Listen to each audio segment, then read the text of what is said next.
Good afternoon. Assalamu alaikum. I take this opportunity to thank the organizers of this meeting to invite me. Good that Dr. Vyam found me not far away from here. The strategies of osteoporosis care, particularly for this particular talk, I have focused mainly on Bahrain. So, due to time constraints, I have omitted few things which can be brought up in the discussion. Now, these are the disclaimer. The presentation is based only on my personal experience and what the English language literature says. Now, we all know that osteoporosis is a disease in which there is an imbalance between bone formation and bone resorption. So the quality and the quantity decreases. This leads to microarchitectural deterioration, which leads to fragility fractures. If we classify osteoporosis, it could be postmenopausal. This is type 1. Senile type 2, which we usually see after 70, 75 years of age. And secondary osteoporosis. And unfortunately, in all the medical practice, the secondary osteoporosis is more common, which is about 64 to 70% common than the postmenopausal osteoporosis. And unfortunately, it is misdiagnosed, thinking that the patient is suffering from something else. Now, the risk factors of osteoporosis is, in general, is female gender, increasing age. Unfortunately, in this part of the world, the smoking and alcoholism is increasing, and that will also add to the increased risk of osteoporosis. One particular thing which we have to remember, that anybody who has a family history, the mother or the father or the aunts, have a fragility fracture or increased risk of osteoporosis and fragility fracture. Now, this is the relative contributions to the bone mineral density. 80% of it we carry from our genes, and only 20% we can modulate. 20% is by means of various procedures which we can follow during the early life, by which we can regain the bone mineral density to a higher levels. Now again, this is how it happens. The genes mainly control, and then what we can do is only by means of diet and exercise increase the peak bone mass. Now the term peak bone mass is introduced because it is a maximum amount of bone which any individual, either male or a female, can achieve at 35 years of age. After that, there is a plateau, and after 45 years of age, the slow decline will happen. Now, this is the mnemonic which I have given to my students before. Your colleagues, you should carry it. Whenever we are thinking about osteoporosis, I think as AD. A, it happens because of aging. D, the drugs. And then D, again, is diseases. In our part of the, eastern province of Saudi Arabia, we see a lot of patients with sickle cell disease. Sickle cell disease is a very high risk of osteoporosis, even in early life. Now, something went wrong.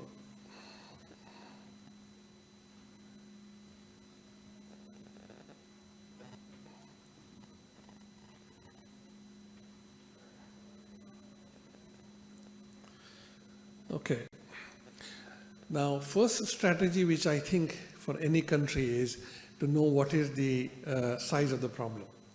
Without knowing what we are dealing with, we cannot treat the disease as such. So what we have to do is we have to get the incidence of osteoporosis right for the country. Now, all old saying, stop comparing apples with oranges. This is our habit of comparing the Western data to the Eastern data to the Asian data. This should not happen. Even in the Middle Eastern countries, you have got a lot of difference between the incidence of osteoporosis. What we see in Saudi Arabia is different in Kuwait, and what we see Kuwait is different in Qatar. and I'm sure the same is different in Bahrain.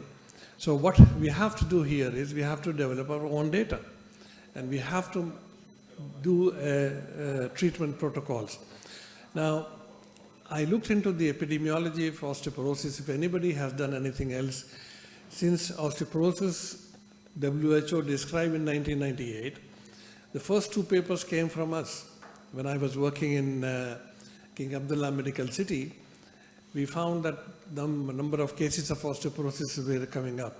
So in the whole literature says that only 5 papers which have come from Bahrain about osteoporosis, which is very, very low. So what we need to do is we need to have prospective studies. Thinking about that, when I was doing part-time in Alali hospital, I approached Ministry of Health and I told them that Bahrain is in such a good situation, a prominently area where the population is low and the patients are people who are more than 60 years of age, is about 25,000 only. And we decided that we should screen all of them and follow them for 2 years to give an excellent data which will give us what other countries can also follow. This was approved, and around that time in September 2020, the COVID hit the world and COVID hit the project as well. So after that, we gave it up, and then I think somebody else should pick it up from there to have a good prospective data from Bahrain. Now, DEXA scan has been known as a gold standard because the sensitivity for diagnosis is 96%. But is it a gold standard? Now, things are coming up that even the DEXA scan is not 100% a gold standard.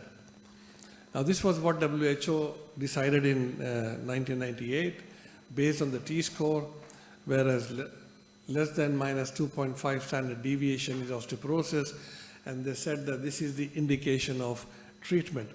But recently, FRAX came up about 10 years ago. This is the Saudi FRAX, which was instituted last year. Here we see we don't need a DEXA scan if we don't have. So here if you see a patient who's 65 years old, a female, with the T-score which was entered, which was only minus 2.9, it still is doubtful whether we should have a treatment or not. But based on the FRAX, this requires treatment.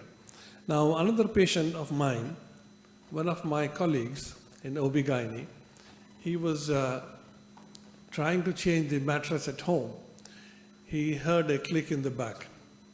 And next time he came to the clinic saying that I'm having back pain, and I took 2 weeks non-steroidal, and still I'm having back pain. So I tried to do a FRAX for him, and this was the FRAX which showed that he does not need any treatment.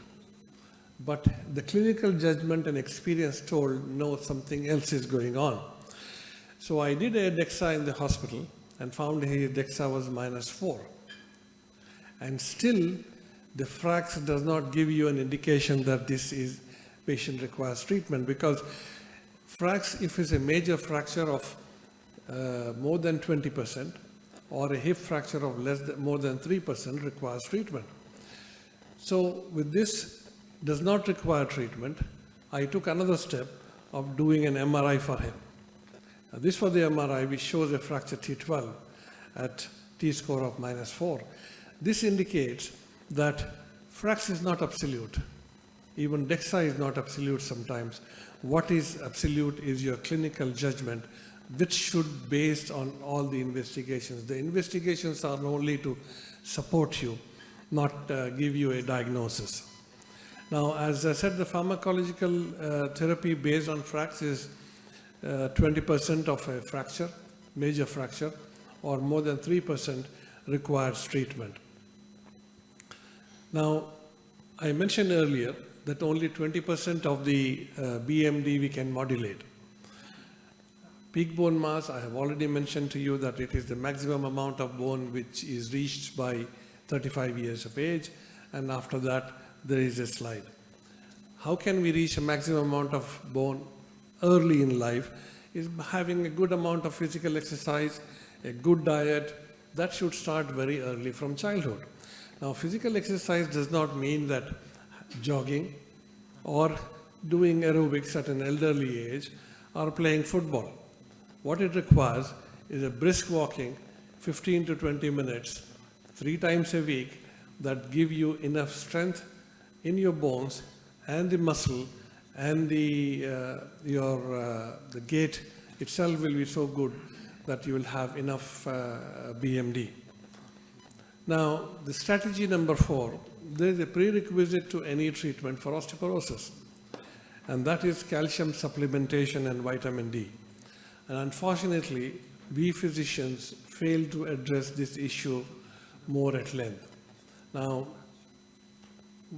1.2 grams per day have been recommended by many authorities in the field. But when it comes to patients with renal failure, one has to be sure that they are not giving calcium carbonate, because otherwise it will overload the kidney. Here you have to use the calcium citrate and calcium gluconate.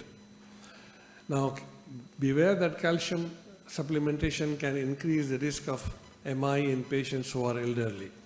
So whenever we are dealing with patients with heart conditions or renal failure, calcium supplementation has to reduce. Vitamin D is a silver bullet in my orthopedic practice. Many people say that. Now, this was a photograph which I took in a museum in Rome. This was 1935. That time it was realized that vitamin D and sun was associated with each other. Once a week, the classroom, the children will go to the ground, they remove their shirts and lie down in the sun for 1 hour to get enough vitamin D. This was which was practiced even earlier, and unfortunately, after so many years, we don't do it. This was a wonderful article in Time magazine, published in 2010. It said that how the first 9 months shape the rest of your life.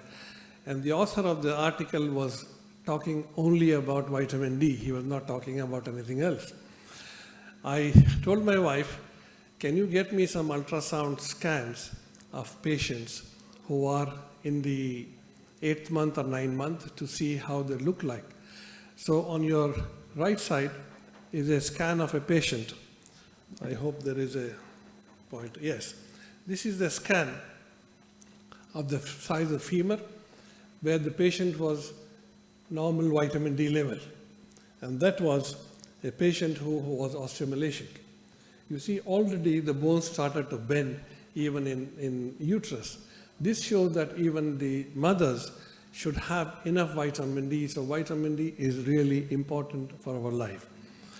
Now, sources of vitamin D, I don't think you will agree with me that to have 800 to 1000 IU, this is what you have to do. The simplest thing will be to go and expose yourself to the sun between 11 to 3 p.m. You know, when I used to live in California, we used to call the Met Office to see what is the best time. And they will tell you that between 2 and 3 is the best time, or 1 or 2, depending on the UV light about that. But since our food is not fortified, even same like the Middle East, Bahrain is the same, 1 liter of milk will have only 400 IU of vitamin D. So if you want to have 800 or 1000, you have to drink 2.5 liters of milk every day, which is not possible. Second thing which we forget as physicians, which is the better to give, either D2 or D3, oral or injectable.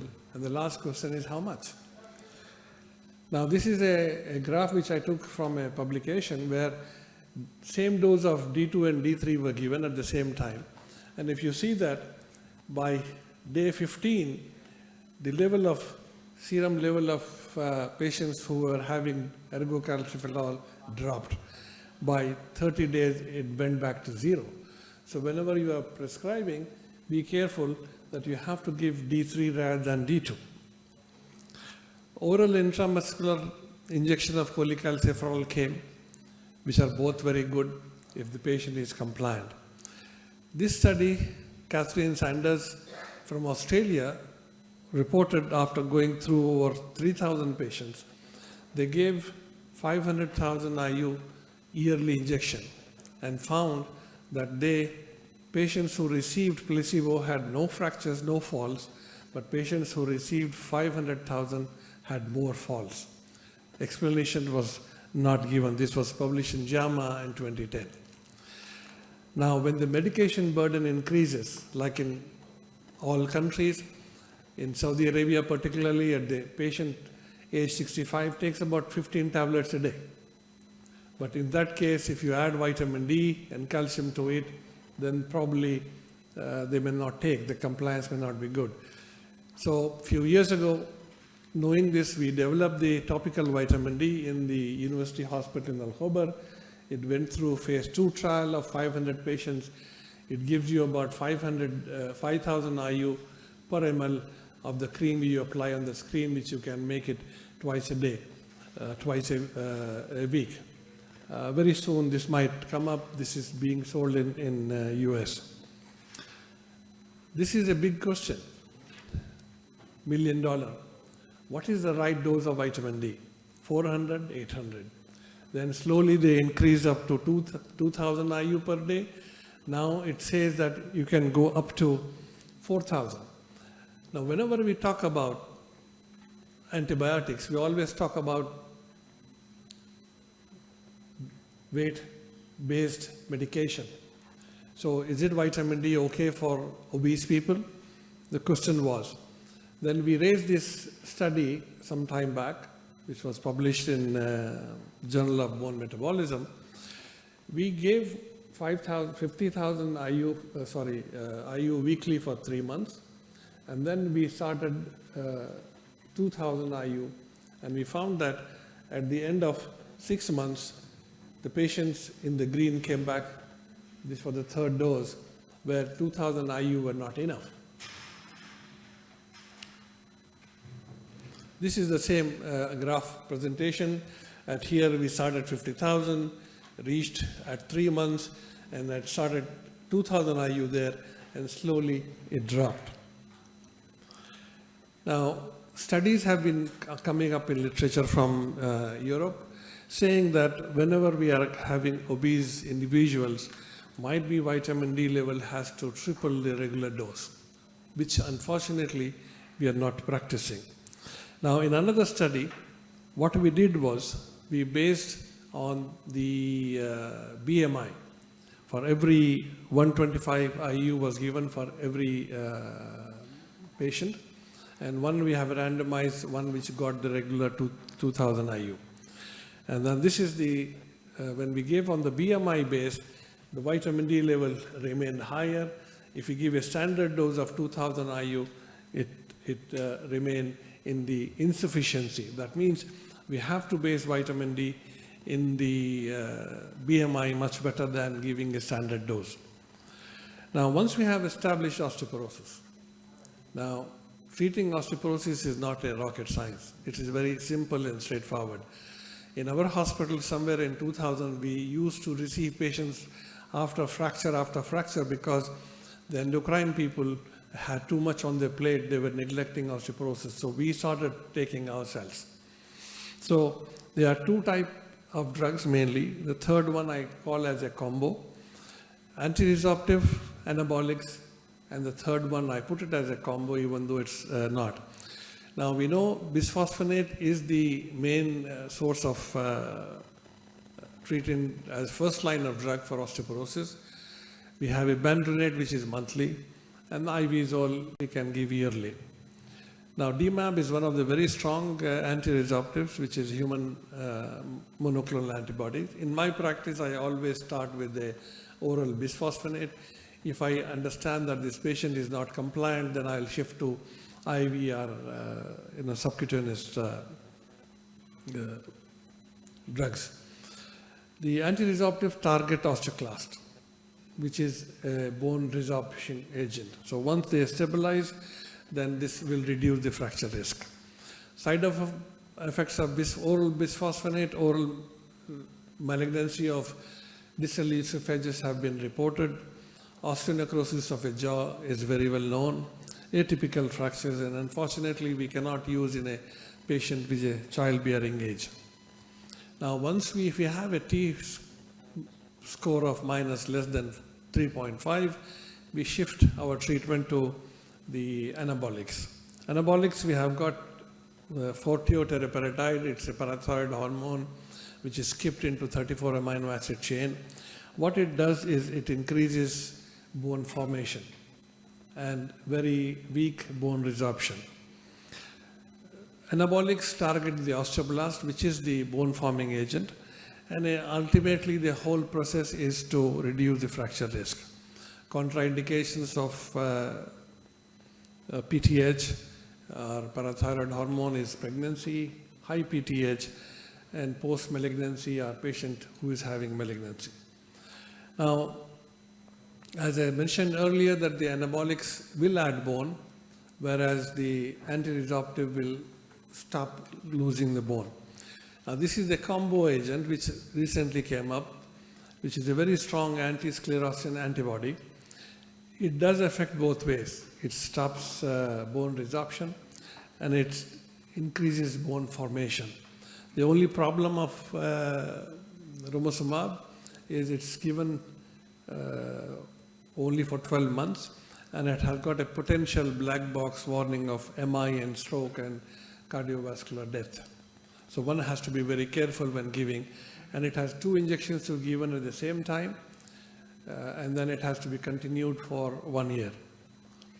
Now the duration of treatment usually is 5 years. Then you decide on the judgment whether the patient should have a drug holiday or continue for some time. So many patients, it happens in our practice that after 5 years we give a drug holiday for 6 to 8 months and then restart depending upon what the BMD or DEXA scan says. Now why are we concerned with osteoporosis? Because it causes fractures. Fracture causes money and decrease in quality of life. Now, risk of women suffering from a hip fracture during a lifetime is more than the combined risk of getting breast CA, uterine or ovarian cancer. It's a very common in fractures in women. Now, last year or a year before, I tried to do what is the economic impact of femoral fractures in Bahrain. So I gathered the data from all the countries in the region, including Saudi Arabia, Iran, Turkey, Oman, and then we found that 4.5 women per 1,000 population will have a fracture femur. And the fracture femur cost is high, is like in 2021, it was costing only one fracture femur $13.33 million. By 2025, it will increase to about $20 million a year in treating only fracture femur. Now, fractures do not happen just because of osteoporosis. It happens because of diabetes, because also osteoarthritis of knee, which has jumped in many percentages over the period of time, because they cannot walk properly, the gait is lost, they're imbalance in their walking, and they usually fall. The last thing which I need to address is the fracture liaison service. And I'm sure the no hospital in Bahrain is, it's a joint intervention where the team comes together not to miss a patient who is treated, who comes with a fragility fracture to the hospital. Now, every patient who comes to the emergency room is treated, whether coming for a fever or a MI.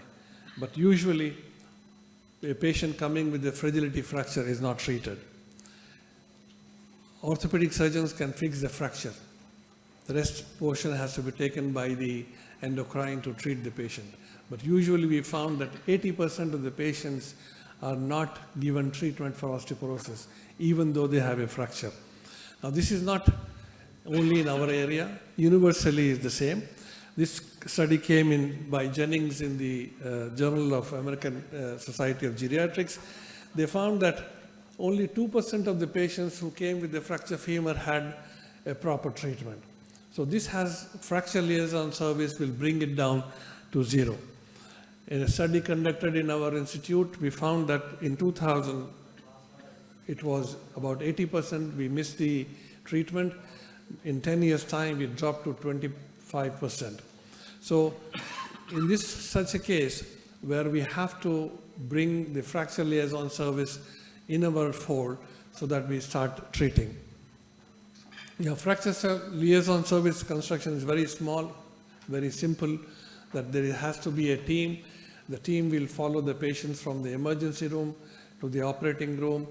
They will get the data from there, and then from the outpatient clinic and the wards, and then a treatment plan is given to them, refer to physical therapy, follow up, and see reassessment in the coming years. Now, this was the map of the best practice of fracture, capture the fracture by the IOF.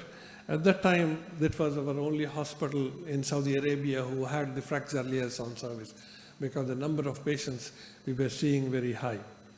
Now, FLS helps to identify and treat patients with a fracture who has going through because of osteoporosis. You see, the first fracture usually causes, irrespective of whatever the best treatment you give, the mortality after a first femur fracture is about 28%. A second fracture, it happens in the same patient, the mortality goes to about 58%. Now, we have the drugs to treat. The only thing is that we should have the interest to treat this patient. And I feel that our job does not start at treating, it starts at preventing the fractures. We have to discourage people with the sedentary lifestyle. Fortification of foods for vitamin D is important. I think Poland is the only country in the world who fortifies vitamin D in their bread, where everybody eats bread so they get enough vitamin D. So we have tried in Saudi Arabia for a long time. We struggled with the municipal corporation. We struggled with the ministry. We did not succeed. Now, population is aging. Lifespan of individuals is rising. And so as the burden of osteoporosis will increase. We need more screening to be done to get the real size of the problem. And also should have a BMD software for the country which is. This was after screening about 3,000 women in the Eastern Province, we compared the data of the DEXA from Lebanon and from the North America. We found we are totally different.